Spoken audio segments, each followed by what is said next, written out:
Hi and welcome to my channel. Today I am going to be canning down boneless, skinless chicken breast. My son is actually sick today. My husband had it last week.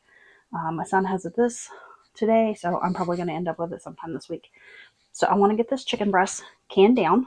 I'm just trimming all the fat off of it, and I'm going to cut it up into inch-size cubes, and that way it will be ready for when I want to make soups or stews or anything.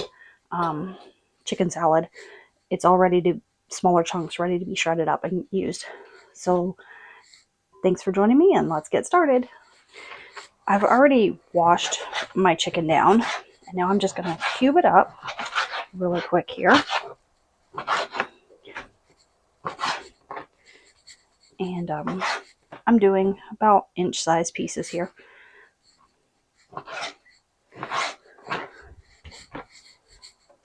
Be sure you use your meat cutting board, and that way you're not cross-contaminating with your vegetables or your bread. So just be sure you don't use the wrong cutting board so there's no cross-contamination. There's only a little bit of fat on this chicken, so it's not bad. I'm just gonna get it trimmed up really quick. And I've already got my canner warming on the stove with water and vinegar. My jars are being sterilized. I've just got to finish chopping up this chicken.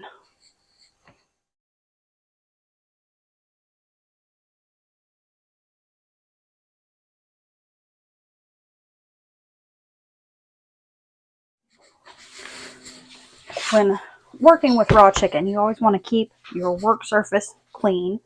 That way you don't have any cross-contamination or salmonella. So I've got my chicken all cubed up here. I'm not going to get very many jars, but we are going to work with this. I have got some chicken broth heating up. I'm just going to put a little bit of liquid. Get my jar here. I'm just going to pack some chicken down in the jar here. I don't want to stuff it completely full.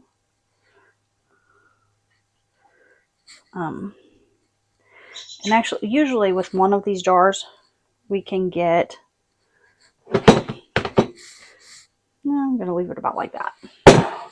You want to leave about 1.5 inches of headspace when you're canning meat.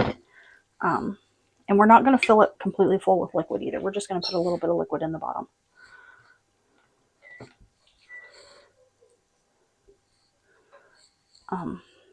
I forgot what I was going to say. My dog started barking and I got distracted. My son's still asleep. He fell asleep on the couch. Poor baby. Running a low-grade fever. He just doesn't feel good. That's whatever my husband had last week. End of the summer sickness. We'll probably pass it around a few times. I might actually want to save a little bit of this chicken out so I can make him some chicken and noodles for later. That'll probably make him feel better. Yeah, I'll do that. I'll save a little bit out. I'll put a few more pieces in these other jars here and then save the rest of it to make him some chicken noodle soup. Okay, so I've got four quarts of meat here, and I'm going to save this little bit right here to make him some chicken noodle soup later. Okay, I've got my 4 jars here, and I've warmed up my chicken stock.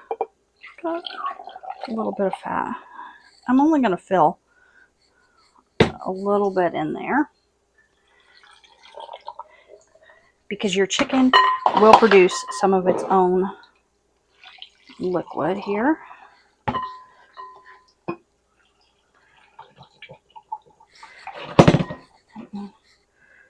I just want it to be, look beautiful. There we go. There we go.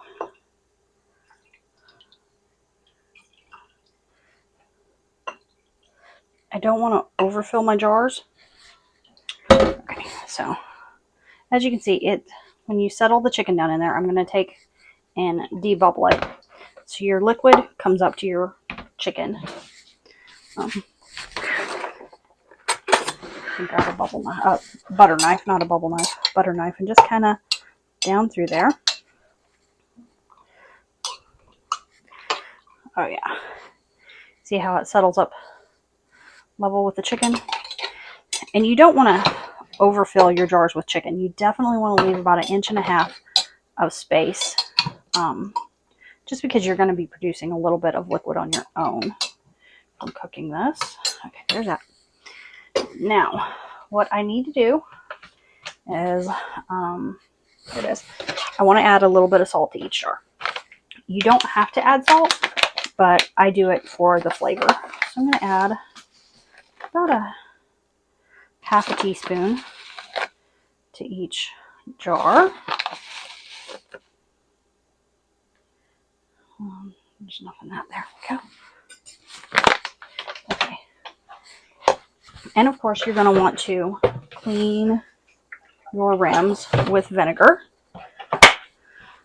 I didn't use my funnel to fill these jars, but that's just because I knew it would be just as easy to fill it without the funnel as it is with the funnel. For meat and things, it's easier to fill. Now, if I was doing sauces or stews or soups or anything like that, I would definitely use a funnel. So I'm just going to wipe these down with vinegar. And let me grab my rings. I've got them in warm water over here.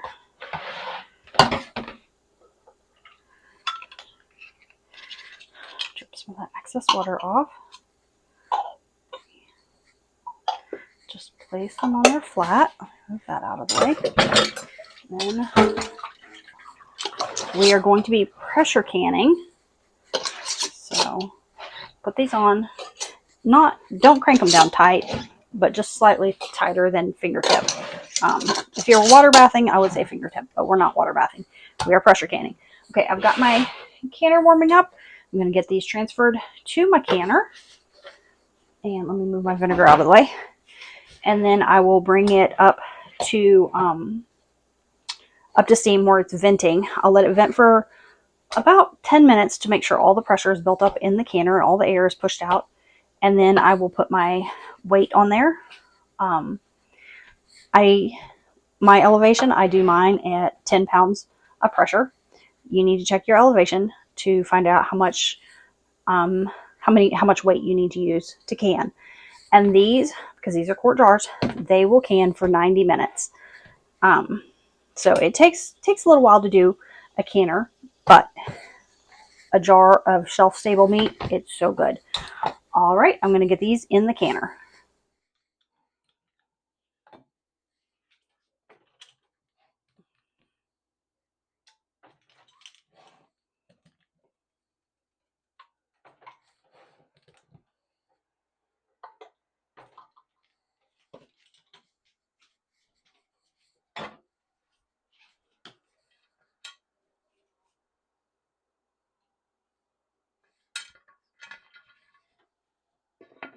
Line my arrows up.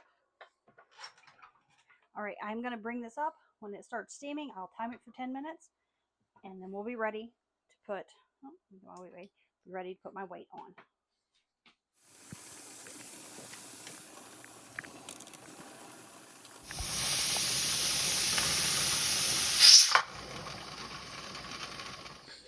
My timer went off, and my canner has cooled down enough that I took the lid off. And we've got, let me get these jars out here. See how the chicken has shrunk down as it cooked and it's released some more liquid? So you've got plenty of golden, delicious chicken broth in there. It's still bubbling because I'm just pulling it out of the canner.